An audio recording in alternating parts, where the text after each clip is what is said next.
Hey everyone, and welcome to Co Blueprint. I'm Jeanette Mulvey, the content director of Co from the U.S. Chamber of Commerce. So today we're going to talk about rebuilding your brand post-pandemic. And I thank you so much for joining us today. We know this is a really challenging time for small businesses, and we created this entire series to help you rebuild your business and come out of this stronger than ever on the other side. Every week, we invite small business owners and experts to share their insights and strategies with you. And we're going to do just that today. Before I introduce you to today's experts and small business owners, just a few housekeeping notes. First of all, we'll be asking you a few poll questions throughout the event, so keep your eye on the right side of your screen. The first thing we're going to do today is we're going to put together a word cloud, and the question is, what is the tone that you are striking with your customers this year? So in just a couple of words, 1 or 2 words, you can type that in your screen at any point during the first half of the event, and we will look at those results later on. Secondly, we will be taking audience questions later, so you can type those in your screen, and if you see a question you like, you can upvote that to move it higher on the list. And lastly, before I get started, I want to thank our presenting sponsor, Chase for Business, as well as our supporting sponsors, ADP, FedEx, MetLife, Square, and Staples. So first, today, I'd like to introduce our expert, Amy Lang, who is Senior Vice President of Strategy and Insights from Staples. Hi, Amy. How are you? Good, thanks. Thank you very much for having me. Yeah, thanks for joining us. So, Amy, you are dealing with small business owners all the time, and I'm sure you've seen them go through an evolution during the pandemic. So tell us, how have Staples small business customers changed, how their needs have changed during the pandemic, and how are you guys adjusting your messaging to resonate with where small businesses are right now? Sure, absolutely. Yeah, and your audience will know this, very intimately. So I'm probably not going to tell them anything they don't know. But we obviously do quite a bit of research at the national level, so we can boil it up to a bit of a broader view. I think there's a couple of really critical things our customers are going through. The first is uncertainty. Everybody's going through that today, but I think small businesses in particular, can I be open? Do I have to close? Do I have to operate differently? What are the particular rules in my town, in my state that I need to follow? I need to enforce for myself or my customers. Employee safety, sometimes how many employees are actually going to show up, how many aren't. That was a real challenge, particularly early on, but continues to be a bit of a challenge for folks. And I think in general, just forecasting ahead, what is my business going to look like? When can I start to actually make money again? That uncertainty is kind of constant for them. One of the other big sort of things that they're going through right now is cash crunch. No surprise. Most small businesses' revenues have been cut to some degree, or they've experienced a cut, and so they don't have the reserves they typically would have at this point, but they still are paying rent, and they're still paying a lot of operating costs. In some cases, operating costs have potentially gone up. So that is a reality. And again, all of that impacts their ability to make decisions and move forward. Now, that being said, I will say, small businesses by their nature, they're very scrappy. They're entrepreneurs. They have also, what we have seen is just found kind of really interesting new ways to find new revenue streams and figure out new operating models. So new revenue streams might be, for example, we have in the town that I live in Sudbury, Mass, there's a little coffee shop that became a corner store, because they had access to food and paper goods and things like that. So they actually started to sell them out of their store. New operating models like offering curbside, or actually building a website that they didn't have before, or doing takeout when they didn't do takeout before. Those kinds of things also came about. So I think while small businesses are feeling a lot of uncertainty and stress, they're also really being creative and dynamic and figuring out new ways to kind of go to market. So that's kind of what's going on for them. It's challenging and dynamic, and everybody's a little bit different depending on your business. So how we've reached out to them is really by trying to understand what they're going through, really listening to them and positioning ourselves as, we're really just here to help you. We're not going to try and push our product. And actually during the course of the summer, we pulled way back on more promotional marketing, and we focused entirely on building out a content stream for small businesses. And so we created articles and small business profiles, and we did webinar series. And we were pushing that out through our marketing channels, really just focused on, this is what we think you need to know right now. Here are the legal issues going on in your state. Here are some accounting things you need to think about with PPP. And pushing out that content was really what we were focused on. And so we'll continue to do that over time. And But that was a big one, was we hear what you're going through, we want to help you, and we want to be here for you. That was probably the biggest change we had in our approach to talking. Yeah. So you're doing that in communicating with your small business customers, and your small business customers are doing that in communicating with their customers. So what are you seeing in terms of your customers' messaging needs from you? Yeah. So when they're talking to their customers, the two primary messages we see our customers trying to get across is, am I open and am I safe? Those are the things that are really what folks are looking for. And so the am I open message is around, do I have a new operating model? Is my site open? Do I have a website? Those kinds of things. How am I open? And then am I safe? It's really demonstrating to your customers, here are the new protocols that we have in place, or here are the new rules that we're following to make sure that you have a safe shopping experience. So those tend to be the two biggest messages that we're seeing our customers pushing out to their customers. Right. So do you have examples of how you're seeing, just of how customers are doing that? Yeah, absolutely. So there's a town up in Maine, Kennebunkport, Maine, where they actually, the entire small business community, really led by their chamber and a couple other small business groups, they created a town-wide promise. They called it the Kennebunkport Promise. And they said they're the safest town in Maine. And they went to local radio stations and the local newspaper, and they talked about it there. They have signs in town, signs on the windows of every store that agreed to this promise. So they went about it in almost like a PR and signage way. So that's one approach that they took. There's a coffee shop in that same town called Mornings in Paris. They actually needed to show their customers that they had a different operating model. They wanted customers to come in through one door, leave through another. There was a new ordering process that they wanted customers to do. So the owner filmed a video of himself walking through that process, and they put it on Facebook. So that was one way he got the word out. There's a company in Ohio, the W Nail Bar. They had very highly visible safety protocols, and they really showcased it on their website, in their social, in signage.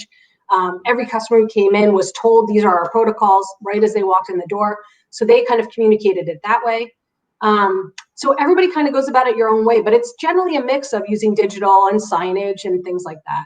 Yeah. So you're staples, so you have some money to work with, and you are able to, you're able to use data analytics to really see which of your messaging is resonating with people. Now, on the other end of the spectrum, a coffee shop, for example, they also can measure how their messaging is resonating with people because they're meeting with them face to face, and they know whether the person came and ordered a cup of coffee or whatever. But a lot of small businesses are in neither position, in that they don't have tons of resources for data analytics tools, but they also might not be having such a concrete face-to-face interaction with their customers. So do you have some general advice for small businesses on how they can measure and assess which of their messaging is working and what isn't maybe working as well? Yeah, absolutely. Fortunately, this digital world that we live in has actually democratized a lot of this access to metrics and analytics. So there's a couple of things I would recommend. There are some really great analytics and metrics scorecards that are available through a lot of the email services. Google Analytics has this. Facebook has analytics that they'll share with you. So I would look at some of those customer engagement metrics. What's your email open rate? That's a really important one. What's your website visits, your Facebook engagement? How many people saw your thing? How many people commented on it? You can get at search metrics. How many times were you searched? How many times were you clicked on? Those kinds of metrics really matter. And then you can start to test and say, well, when I send out this email with this subject line, is my open rate higher or lower? When I do this kind of a social post, what kind of an engagement score do I get? So all of those analytics generally are available pretty readily. And so those are worth taking a look at for sure. The other thing I would recommend is even very small businesses can start to build a customer file. So just start to understand who are your customers. Maybe there's a simple CRM. It may just be an Excel file. But keeping track of who are your customers, if you create sort of a simple loyalty program, shop this many times or visit this many times and you get a reward, that's a great way to start to track customers and get them to tell you who they are. Those kinds of things are really helpful. So if you know who are your repeat customers, that's useful. Another great tool to use is coupons. Very simple. You put out a coupon for new customers, and then however many coupons get used, you have a sense of, am I actually winning new customers or not? So just, again, pretty simple tools. It doesn't have to be overly sophisticated. They're out there for you. Yeah, just a couple quick questions for you if the small business owners want to research more about a couple of the things that you said. First of all, on the open rate on email, do you have any idea what a good open rate is? It really depends. It depends by industry. It depends by who you are. So I would say for kind of a typical sort of shop, you might see anywhere from 15 to 20%. If you're a company with a super diehard loyalty base, you may have 50+% open rate. So it really varies. And the important thing is actually to start to do it so that you can build your own baseline. Right. You really should only be comparing yourself against yourself. Right. That's a good point. And then in terms of, like you said, testing subject lines and stuff, I mean, if people wanted to figure out how to do that a little bit more scientifically, that's what we would call A/B testing, I guess, right? So they could use their email marketing tool to allow them to do that kind of A/B testing, right? Yep, absolutely. And that is, in most of these services, make that pretty easy for you to do. Yeah. Okay. So I threw those unexpected questions at you, but I wanted to give some specifics for people. So in terms of channels, communication channels, I mean, we've talked a lot about social media, and I think we know that for small businesses, that's certainly the most direct and least expensive. Do you have any thoughts on what are the most effective channels of communication, even within social media? And also, whether small businesses need to be on every social channel or whether you think it makes sense to focus just on one or two? Yeah, it's a great question. I mean, it's going to depend a little bit on what your company is and who your core customer is. I would say, if your core customer is a mom with young kids and what you sell is creative stuff, you're probably better off on Pinterest. But if you're actually, a legal firm and you are very focused on sort of estate law and things like that, Pinterest is probably not the place you would go. So it does depend a lot on what you are and who you are. And one of the best ways to do it is to go play around on all these different social channels, see who's out there, and are you going to make sense in that environment? So that's a good way to kind of get a sense of it.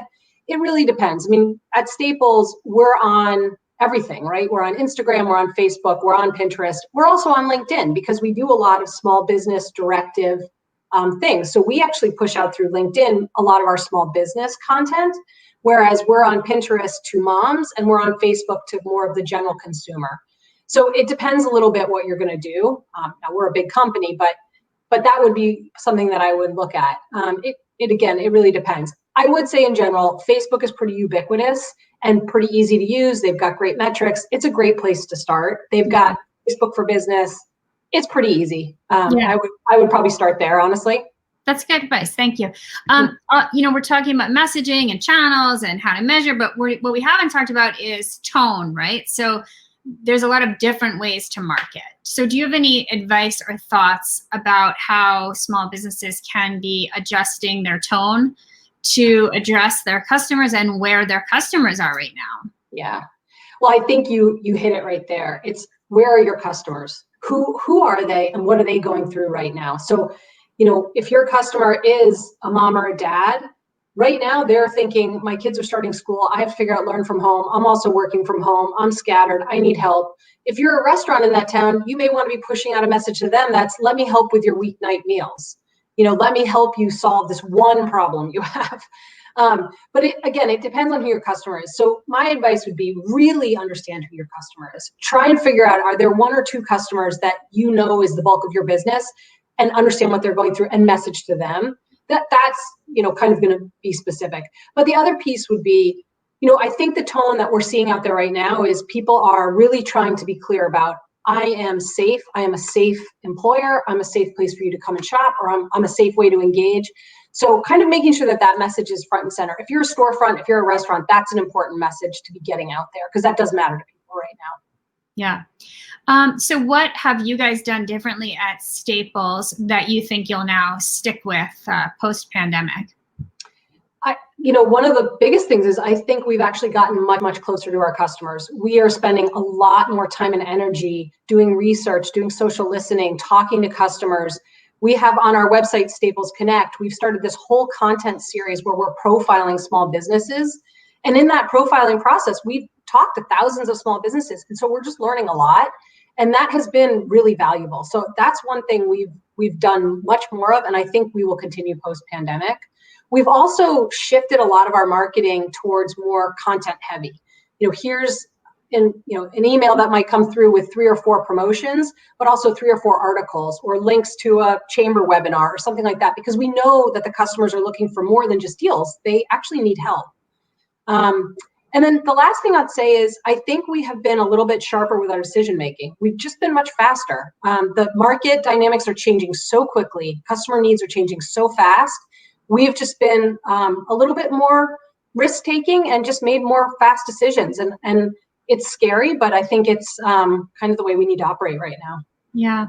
Before I introduce our panel of small business owners, I have one more question for you, which is just your kind of top 3 pieces of advice for small business owners in terms of who are building a brand, but doing that on a budget. Yeah, that's great.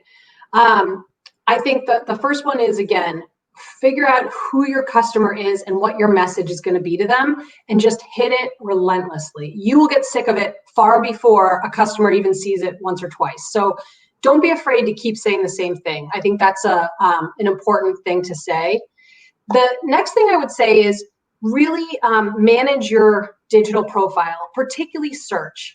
So when you go into Google Analytics and you set yourself up as a business, you can put in 9 different search terms. You can put in a business profile. You can put in tons of information.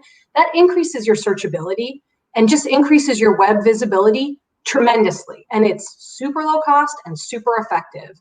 Near me searches are up 300%. So if you want to be found, that's a really great way to do it easily and doesn't cost much.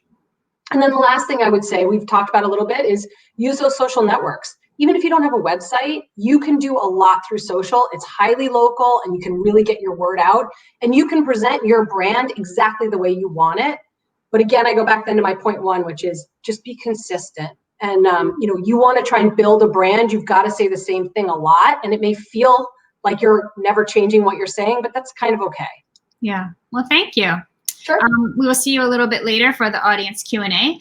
But I'm going to introduce our small business panelists now. So joining us first is Saïd Eastman, who is CEO of JobsInTheUS.com, based in Portland, Maine. We have Paul Ryan Elliott, who is founder and CEO of Loft and Bear Vodka in Los Angeles. And we have Sam Kanter, owner of Sam Kanter Events in Boston. So welcome to the panel. Paul, I am going to start with you. So hi, Paul. Okay. Hey, how are you? Good. So tell us a little bit about your business, your distillery. Exactly what do you do and how have you been impacted by the pandemic? Okay. Well, first, thank you for having us today. Appreciate being a part of the conversation. We own a craft distillery located in South Central Los Angeles. We were fortunate to be able to actually move into our new space during COVID-19, which is kind of a big shift for us.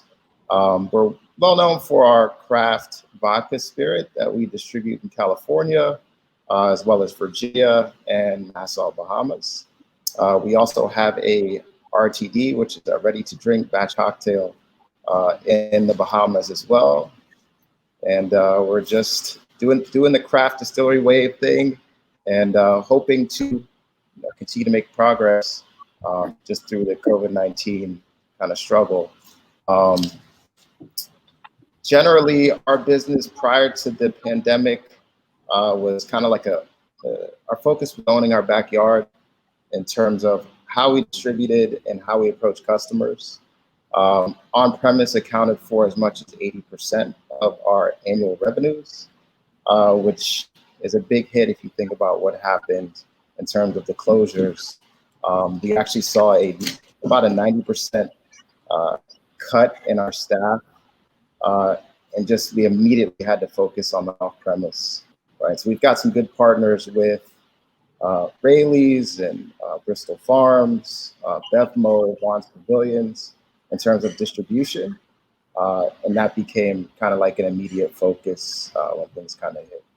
So just to clarify, when you say on-premise, you mean that you were selling your vodka to bars and restaurants where it was being consumed on-premise, and now you've had to shift to off-premise, meaning you've had to sell it to people in bottles who are taking it home, correct?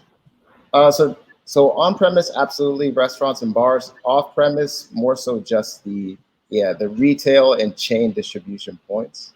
Right. We kind of were in an antiquated distribution system where we sell to customers, which kind of makes things slightly difficult and unique to our industry. But some of those things are changing, and we're hopeful that, with those changes, we'll be able to have a wider footprint for the brand. Right, got it. So I'll come back to you for a little bit more detail on that. So Saïd, tell me about jobsintheus.com, what you do, and how you have been impacted in the pandemic, because it's very different than what Paul does, but no less impacted, just the same. Absolutely. Well, thank you again for having us. And so jobsintheus.com is a hyper-local job board that operates over 400 domains connecting employers and job seekers to employment opportunities. We're not recruiters. Our niche is geographic hyper-local recruitment. It's spearheaded by our network of 50 state sites that all start with jobs in and the abbreviation of the state. We really focus, our primary focus of business is the small to medium businesses in every state, which are the heart of the American business community. I think for us, the impact of the pandemic has been that we went from a job market that was a seeker's market, meaning job seekers could find opportunities wherever they wanted and whenever they wanted, and the demand was high, to a situation where businesses were closed and now there's an awful lot of unemployment. The impact to us is our paying customers are really the employers who pay to advertise on our site. So we saw a tremendous decline in our revenue immediately. As soon as the pandemic started, we started to see a drop in day-to-day transactions. We do an awful lot of single transactions where people are advertising for something that they need in the next 30 days. Yeah. Okay. So I'm going to come back. When I come back around to you, we'll talk about how you've adapted and are meeting a sort of a new demand. So hello, Sam. How are you? Good. How are you? Good. So you're an event planner, so we know how that's going. So tell us a little bit more about your business and, how it's been impacted. So I think all event planners have been aggressively impacted because events are not something we can really participate in right now, at least in person. My company has a unique model where we partner with restaurant venues and outsource event programs. So we're working with restaurants on a consistent basis and working with some of the spaces on a consistent basis. That's obviously been really challenging during COVID because, at least in Massachusetts, we have a 6-person maximum for any one table. And the focus of a lot of these events is to interact with the other guests there. And we do a lot of cocktail reception and mingling, which can't happen right now. So we've shifted our model completely. We're not really able to do what we do on a daily basis and have shifted to helping restaurants in different ways. So when we outsource event programs, we're trying to give expertise and assist in a way that they can't focus on it. We're using that same model for COVID consulting and essentially helping restaurants either reopen so that they're safe and following regulations, expand their volume with either patios or more space, working on floor plans, and basically just getting them ready right now. At least in Boston, we're focusing on getting ready for after patio dining is no longer an option. So right. We've shifted completely in how we're helping restaurants. Is there any indoor dining in Boston yet? There is. We do have indoor dining. There are really specific regulations on, or essentially 6-person tables max and 6 feet away. We have no bar service, so nobody can sit at the bar in Massachusetts at all. And then we have some divider options inside. But it has dramatically decreased the amount of guests that can be in a space and how they can move through the space. Got it. So Paul, tell me a little bit more about how so we know what your new reality is. So how are you leaning into that? You talked about off-premise sales, and I know you've told me that you leaned more into the ready-to-drink market as well. Yeah, an additional thing that we're looking into and kind of really doubling down on is how much we focus on our e-commerce. E-commerce is essentially the closest thing that a brand like ours can get to direct-to-consumer sales. So, as we build our e-commerce platform, right, we're able to serve a wider customer base. One of the downsides to kind of having a hyper-local approach, which is what we did prior to COVID-19, is the fact that it kind of limits the number of customers or potential customers that can actually purchase your product, which for us is a struggle since we've lost 70% of our sales on premise here in Los Angeles and even in the Bahamas, which is our second largest market. So e-commerce has become something that we've really been focused on, whether that's platforms like Drizzly or Reserve Bar, where we're able to distribute our products, but also, yes, building that distribution network and then kind of doubling down on the ready-to-drink cocktails, which seems to be something that customers are really excited about. So yeah. Okay, great. So Saïd, how do you deal with now people are not going to these job fairs or events in person? So what have you guys done to adapt your business? Oh, I think you're muted. My apologies. No, So no that's on me. So our primary business is really online from an advertising perspective. About 1.5 years ago, 2 years ago, we started doing physical career fairs because we thought the way technology has intermediated the relationship between employers and job seekers, we wanted to actually help job seekers get directly in front of hiring managers or hiring recruiters. So we started physical career fairs. Unfortunately, the pandemic has really put a big twist into physical events, as Sam had mentioned with her events, and the same has fallen for us. So we basically turned all of our events to virtual events, which created an awful lot of work for us immediately after the kind of the national shutdown for all intents and purposes. But yeah, so we've gone to doing one every 2 months. Physical events that represent 30-40 employers with 200-300 job seekers, to now we're doing one every 2 to 3 weeks virtually, and we're making it more accessible to businesses. We're getting a variety of different companies that can do the virtual events because the price point's better. At the same time, I think it's also opened us up to a bigger audience because the virtual events, people being locked in at home, if they're looking for opportunities, it's a good, safe way for them to look for jobs and actually connect with employers.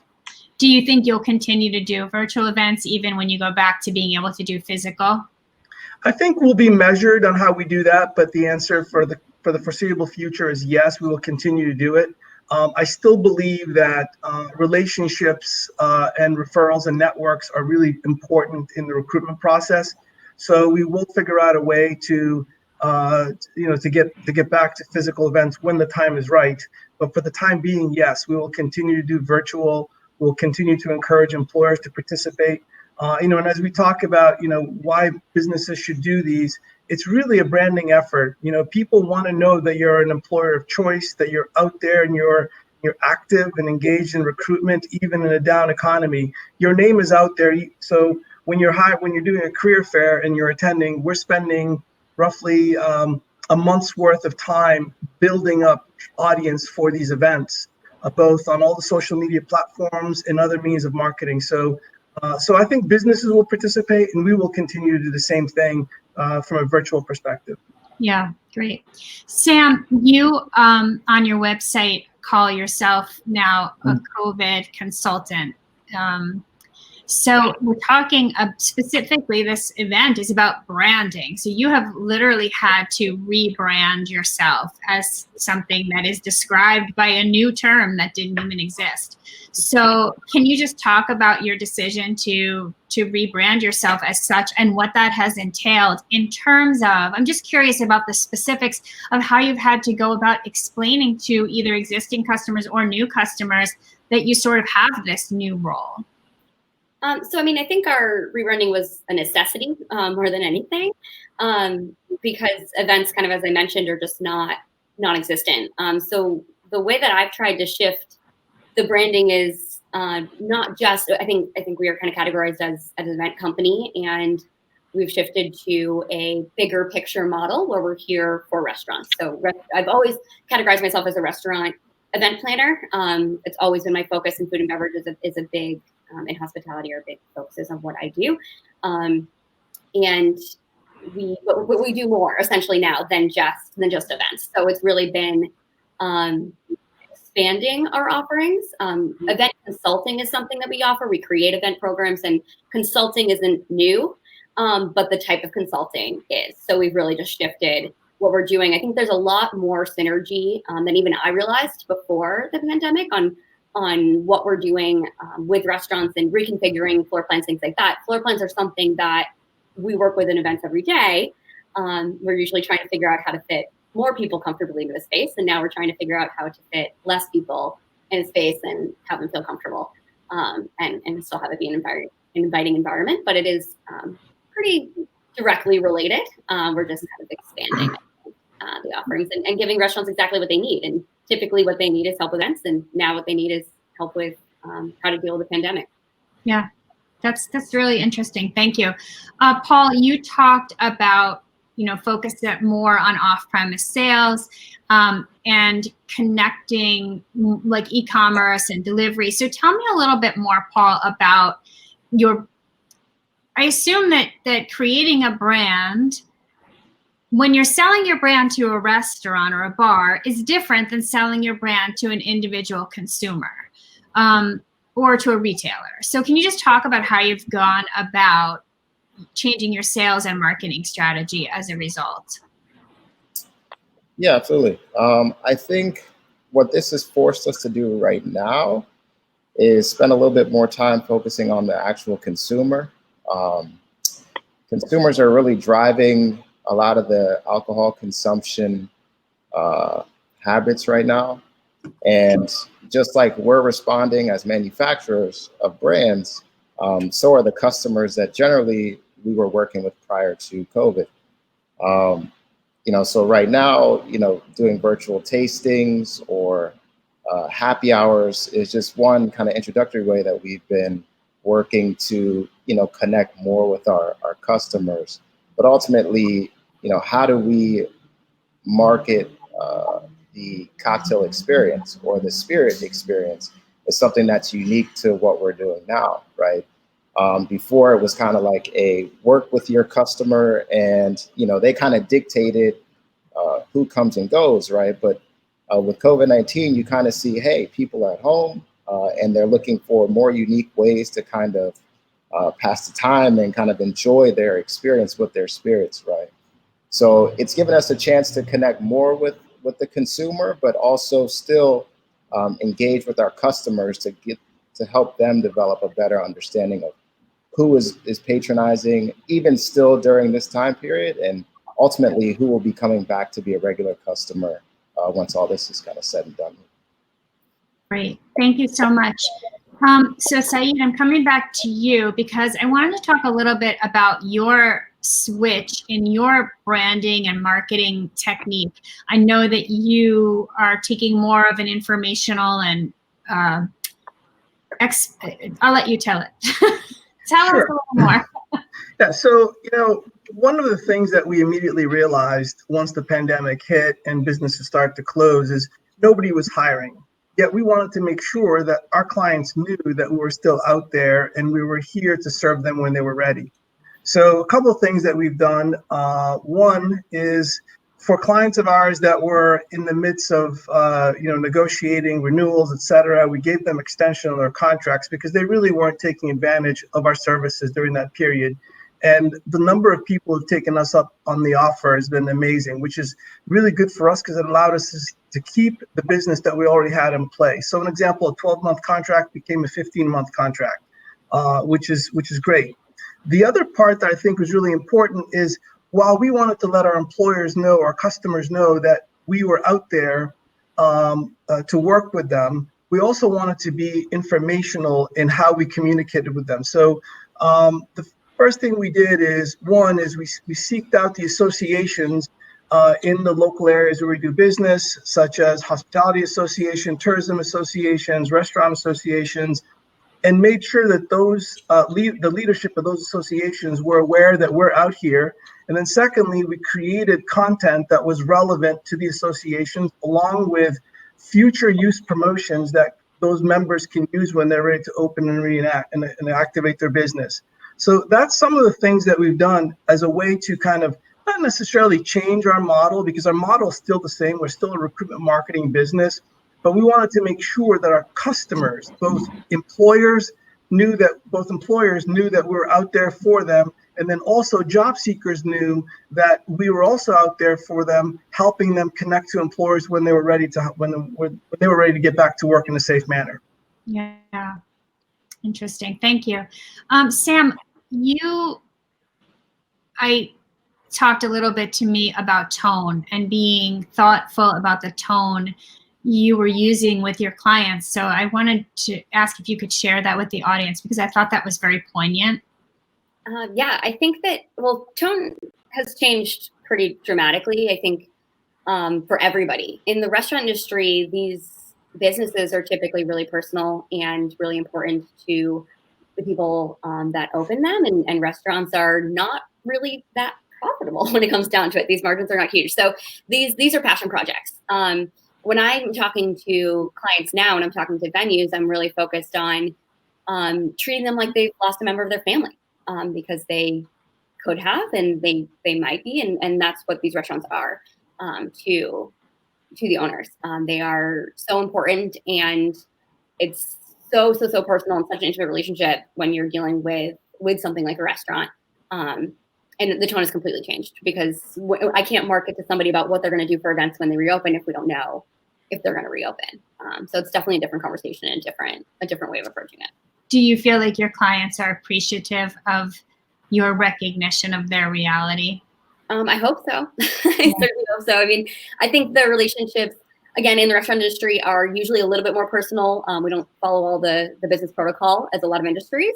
So I think we have closer, more friendly relationships, and I really try to be honest and direct with my clients and hope that comes across, because they do care about their well-being. It's not just a business for me, just like it's not just a business for them. So I hope that resonates with them, and that it's clear that I care, and I'm keeping that because I feel that way. Yeah, thank you. One more question before we go to the audience Q&A, Paul.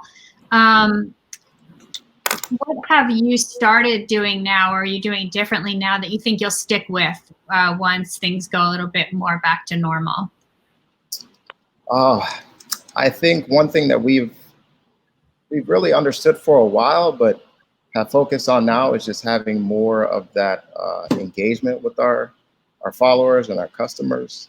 I think it's easy with social media, which some people understand and are more active with and know how to make use of for their business. It's easy to kind of get to a point where you just let it coast, right?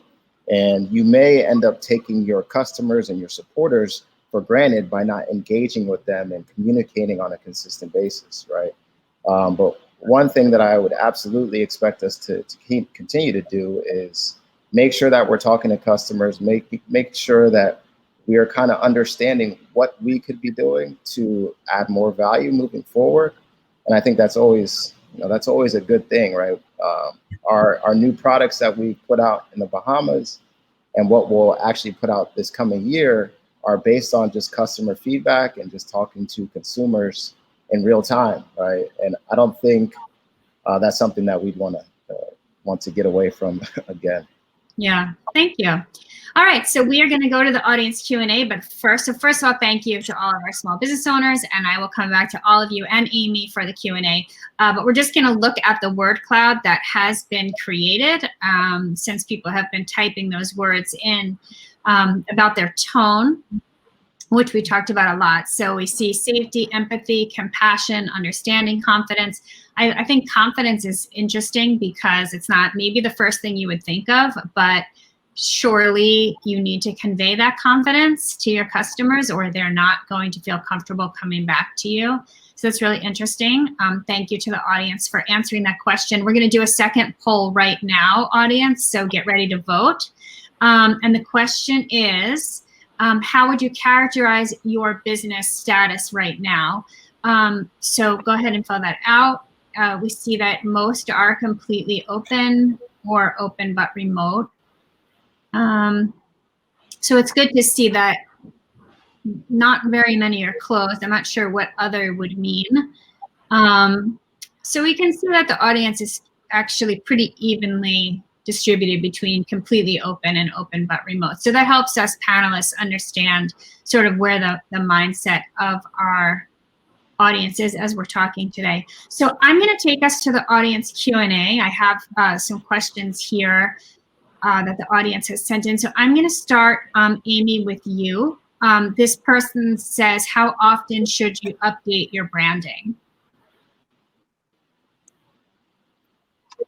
Yeah, so I would say in general, as infrequently as possible. And really the reason is, if you've got a good brand and you've built some equity with it, be very careful about messing with it, because that's worth a lot. And that's how customers know you. And if you have any kind of digital presence, you've built some SEO around that brand. And so when you change things, your brand, what you're going to market, you can actually impact your searchability. You can impact the way customers see you and recognize you. So it's something I would be cautious about. I would not do easily and readily without really good reason. Now, that being said, sometimes there's a great reason to do it. You dramatically changed your business model, or you've really updated it and you have something really important and meaningful to say. But it's not something to be done lightly. It requires real investment of time and energy. Brand equity is very valuable. So my advice would be, if you have it, don't give up on it too quickly. Yeah, and then there's a difference, right, between branding and marketing. So it's not like you can send a new message, but that doesn't mean you have to change your brand to do it, right? That's right. That's a great point. And what Sam just said before was she sort of added a new capability, saying I'm a COVID consultant. That's like, hey, I've just added a new line of business, but she doesn't have to change the name of her company. She's not changing herself from I'm an event, sort of specialist. This is just a new addition. So I would say what she did was not exactly rebranding herself. It's just kind of creating actually a new way to talk to customers and a new capability. So that you're right. There's a difference between those. Yeah, thank you. Saïd, I have a question here that I am going to send to you because we talked a little bit about how you've changed the way you're communicating with your clients. So this person says, how frequently should we be in communication with our clients, and what is the best way to communicate with them? Absolutely. Well, one of the most important lessons I think from this pandemic has been that email is not dead as a platform for communicating. I think everybody used to say, well, everybody's moving to text, but I think email is still extremely important. So as small business owners, I think it's important to have an email platform, whether, there's lots of them out there, and they all offer metrics on open rates, et cetera. But I think it's really important to have a platform where you keep emails that for your clients. We're in a world in my business where we communicate with two audiences. We communicate with job seekers who entrust us with their information. We communicate with employers who advertise with us. And on top of that, we also need to communicate with potential customers or clients that we would like to bring on board. Each one of those clients we communicate with in different vehicles. I think the most important thing that I can say about communicating is communicate often, but not so often that you become burdensome. At the same time, I think you should communicate often enough that you provide value, but not so that you have extra work for yourself, or that you create a platform for communication that you can't keep up with. So a blog that's not maintained is not really that worth it. A blog, or an email communication that doesn't offer value because not a lot of effort has been put into it is not that important. So I think it's extremely important to one, have a method for communicating, but also is to do it in a way that provides value to the audience that you're trying to reach. Because communicating is one thing, and marketing is a different thing. So I think that's my words of advice to small business owners. When you say that communicating and marketing are two different things, can you be specific about that? How are they different? Yeah, so offering promotions and discounts is not necessarily communicating about who you are as a business, about what you're doing, what value you bring to the organization, to your customers. And also, I think that's really what I'm saying, because I think sometimes the perception is if you offer a discount, you're doing an outreach. Well, that's great. You can offer a promotion but you should also offer some semblance of value add content. It could be just the basics, for job seekers, an example, it could be tips on interviews in our instance, or for employers, it might be, a few tips on how to write a better job description. But you have to offer something along with a promotion or a discount that might entice somebody to, as a call to action. Yeah. Okay. Thank you. Sam, I'm going to come to you with this question. It's about core values, because I think that you really got to the heart of that when we talked about your business. It says, how can businesses best convincingly convey their core values to customers and employees under the current economic and pandemic conditions? I think the short answer is to be honest and to be transparent.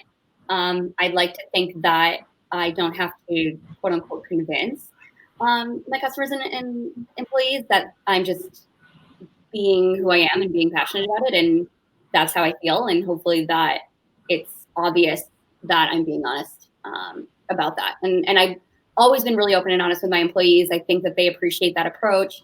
I've always been really straightforward with the venues that I work with. And I've also been really straightforward with clients when they're booking an event.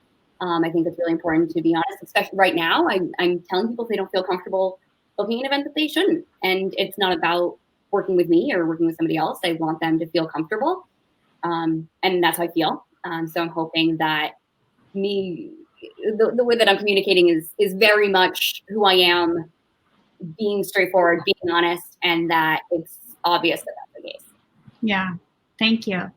So Paul, I was going to ask you the same question as Sam, but I actually like this question better for you. So, Okay.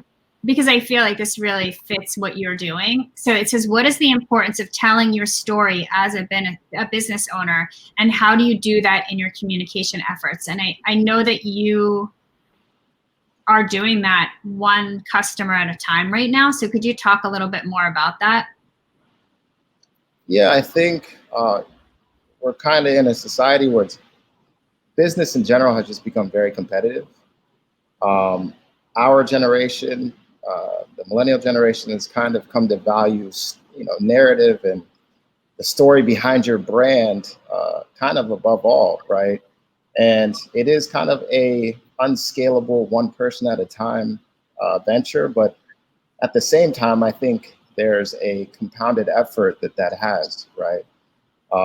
So it is about just reaching out to one person, whether it's on your Instagram or your Facebook, or it's just reaching out to somebody who inquired on your website, right?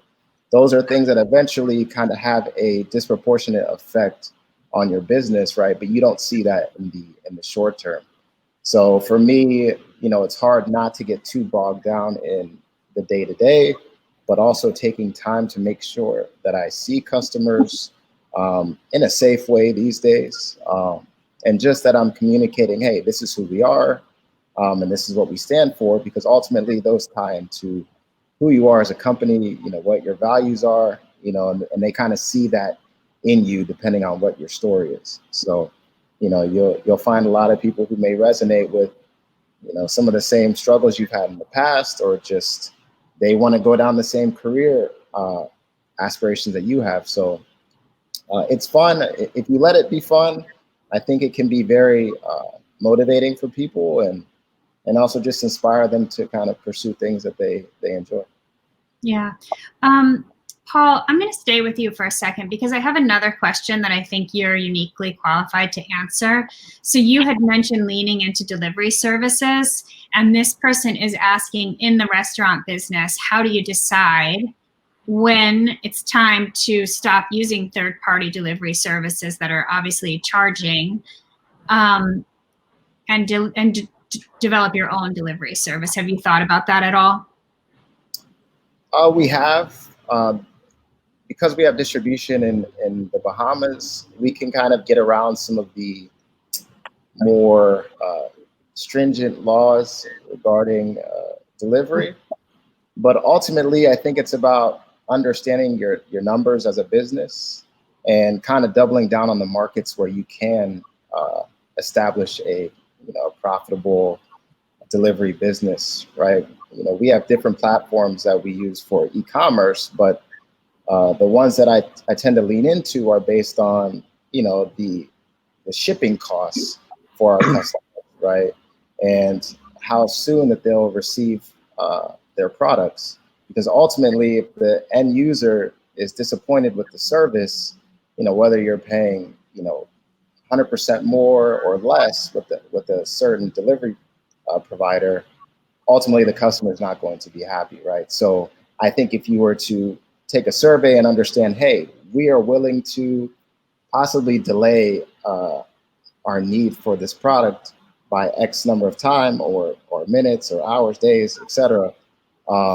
Understanding what your customers are needing will ultimately help you make the right decision, hopefully. Thank you. Sam, I feel like you could also answer that question. Yeah, and kind of taking what Paul said is what your customers need. I think your customers need delivery, but different people can offer them. What we're realizing from the restaurant industry is that these delivery services are taking huge margins, and restaurants don't have the margins for it. I think a lot of delivery services have been capitalizing on a pandemic, and it's really unfortunate. So it might not necessarily be that you're delivering your own food. It might be just communicating to your customers that takeout is better for the business, and that everyone seems to be wanting to support their favorite businesses. And I think it's important for business owners to tell people how to do that in the most effective way. So if that is delivery through a third-party service, great. If it's delivery through their own service, great.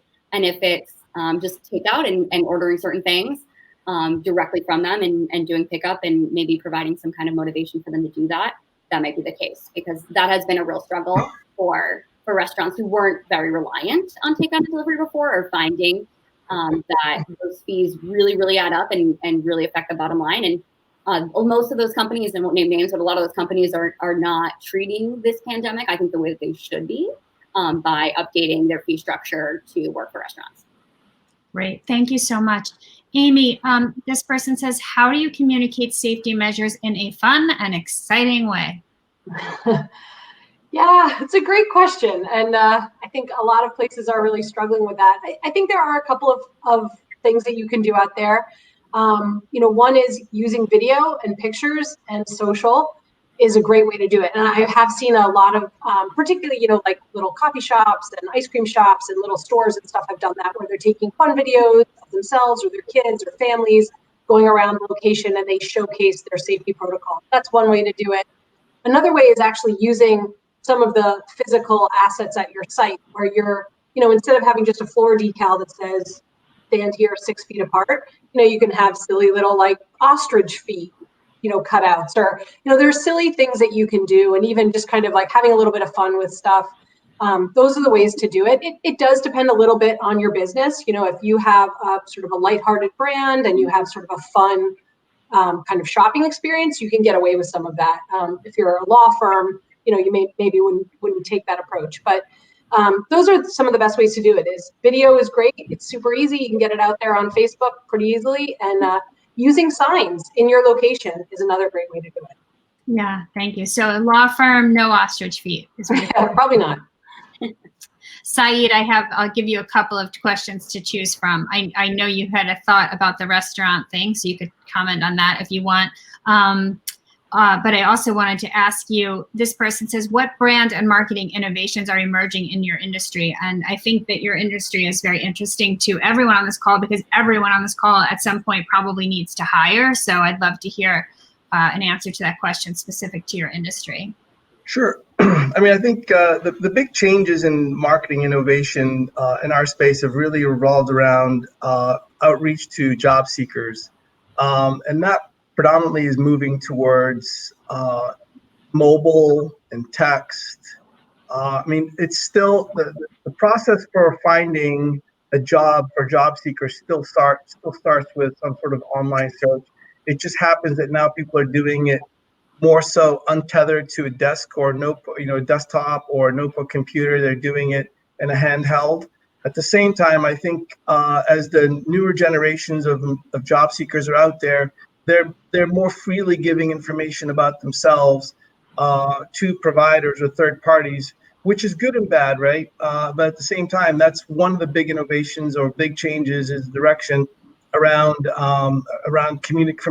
form of communication is really around texting, because it's not something that's been done. The other area that I think is definitely movement, there's a big movement in this direction, is artificial intelligence and job matching. The premise is there's a big effort to try to deliver vetted opportunities to job seekers using artificial intelligence, as opposed to a job seeker actively looking for a job. I still believe that it's really important that that a job seeker do their homework and search for the right opportunities and apply to a job, as opposed to online matching, because I believe online matching in some cases provides bad experience for the job seeker and the employer at the same time, because it's an abrupt phone call. It's like getting a telemarketing call right when you're having your coffee in the morning. So. Right. Thank you so much. And I think that is all we have time for today. So I'd like to say thank you to everyone. Thank you, Amy, Saïd, Paul, and Sam for joining us. Best of luck to all of you small business owners. As always, it's been great to hear from you. I would like to thank our presenting sponsor, Chase for Business, as well as our supporting sponsors, ADP, FedEx, MetLife, Square, and Staples. And most of all, our audience, thank you so much for joining me today. Please join us again in 2 weeks at 1 p.m. Eastern on Wednesday, September 23rd. We'll be discussing how companies are recruiting and onboarding new employees during the pandemic. In the meantime, check your email for a special discount from Staples on items like signage and direct mail.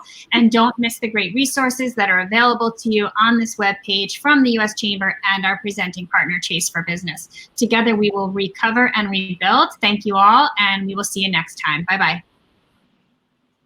Thank you.